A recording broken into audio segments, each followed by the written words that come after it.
সম্মানিত শিক্ষাগুরু অধ্যাপক সুভাষ চক্রবর্তী মহোদয় উপস্থিত আছেন, আমাদের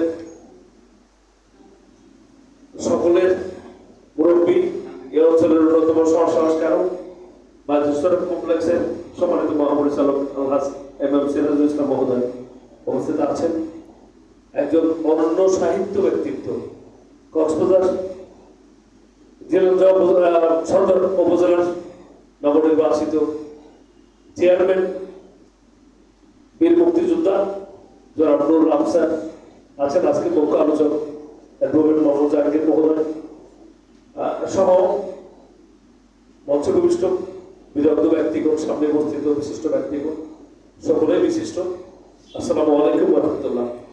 কক্সবাজার সাহিত্য একাডেমি আমার মনে হয় না এটাকে নতুন করে পরিচয় দেওয়ার প্রয়োজন আছে দুটি কারণে।